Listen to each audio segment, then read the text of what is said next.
All right, let's get right into it. Welcome to The Explainer. Today, we are taking a completely objective, comprehensive look at a massive shift happening right now in Mexico's energy and telecommunications landscape. We're unpacking the October 2024 constitutional reform. This is a monumental pivot that fundamentally rewires how the Mexican state interacts with private markets. Whether you're an investor, tracking global markets, a student of law, or you just want to understand these massive economic shifts, this is a reform you absolutely need to have on your radar. To demystify these really complex constitutional changes without getting totally bogged down in legal jargon, we're going to break this down into 5 quick, logical steps.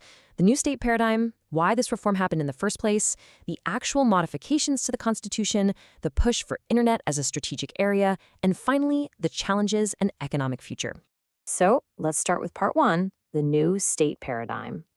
The decree that officially dropped on October 31st essentially hits the undo button on a decade of privatization policies, and it all hinges on a seemingly tiny change in words. Since the energy reforms back in 2013, state-run entities were legally classified as productive state enterprises, meaning the entire focus was on market efficiency and, well, turning a profit. But now, the 2024 reform changes that entirely to public state enterprises. They literally drop the word productive from Article 25. That is a massive signal. It means the government is officially prioritizing state control, energy sovereignty, and social goals way above corporate profit margins. Moving on to part 2, why this reform? To really grasp this 180-degree turn, we've got to look at the arguments coming directly from the executive branch that kicked off this whole overhaul. According to the source documents, they argue that the 2013 setup unfairly punished the state energy company, the CFE, by breaking it up into smaller subsidiaries. They basically said, look, we're forcing the state to compete against a profit-driven private sector while still expecting the state to bear the burden of keeping the lights on for the whole country. Ultimately, the government argued the old system heavily favored a select group of private companies, put reliable power at risk, and left rural areas totally behind, because private companies naturally just focused on the lucrative urban zones. And they anchored that argument on this specific data point. Before 2013, the state generated 63% of the country's electricity. But fast forward to 2021, and the tables had completely turned. Private companies held a massive 62% of the market share, leaving the CFE with just 38%. The government pointed right at this shift and argued that they simply had to reclaim market control to protect national sovereignty. Which brings us to Section 3, Modifications to the Constitution. To reclaim that exclusivity, the state moved incredibly fast. We're talking warp speed for legislation. Going from an executive initiative in February 2024, it cruised through Congress, got published by October, and was officially in full force by the 1st of November. This lightning-fast progression was backed by a supermajority, pushing it through despite opposition votes. Now, if we peel back the dense constitutional text, here's what actually changed. Article 25, like we just discussed, pivots everything to public state enterprises. But Article 27 goes even further. It strictly bans private contracts for public electricity transmission and distribution, while locking down state ownership over things like hydrocarbons, radioactive minerals, and lithium. And then there's Article 28. This is the legal magic trick. It specifically exempts state internet services and energy planning from being legally classified as monopolies. This allows the state to have exclusive operating power without tripping any antitrust alarms.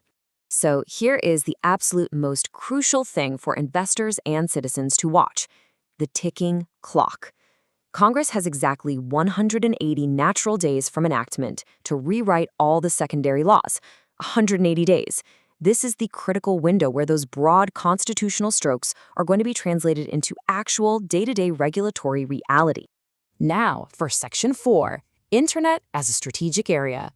This reform isn't just about oil and power grids. It brings a surprisingly vital new player into the state's protected portfolio: your internet connection. And this push didn't just come out of nowhere. Back in 2019, the state set up an entity called CFE Telecommunications and Internet for All. The argument here is that private telecoms are heavily dominated by concessions that are just chasing profit, which leaves marginalized communities totally disconnected. By enshrining the internet as a necessary public utility, the government is framing it as a nonprofit state service meant to fight poverty rather than just a commercial commodity you buy. And the survey data from 2022 backs up this massive digital divide. While almost 84% of folks in urban areas are online, rural usage is dragging way behind at just over 62%. In heavily marginalized states like Chiapas, the data showed it dropping even lower, down to roughly 57%. The government looked at that glaring gap and used it to justify making internet provision an exclusive, state-led mission. And that leads us to our final section, challenges and economic future. While the government's goals of social access and sovereignty sound clear, objective legal experts are raising some serious red flags about the economic hurdles ahead. Dr. R. Leopoldo Cruz Balbuena points out that bringing state monopolies back into highly competitive sectors is going to heavily disrupt existing private companies. It opens up massive questions about operational efficiency and, honestly, how the government is going to handle its relationship with international investors who poured money into what they thought was a liberalized market. So, what is the big takeaway from all this? Put simply, Mexico is completely rewiring its economic engine.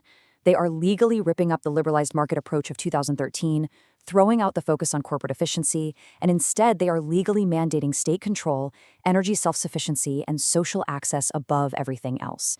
It's a profound pivot away from global market trends, going all in on domestic sovereignty. Which leaves us with the ultimate question. Will this reform actually manage to balance that desire for sovereignty with the need for foreign investment? Over these critical 180 days, as the secondary laws are hammered out, the real-world impact on Mexico's economic future literally hangs in the balance.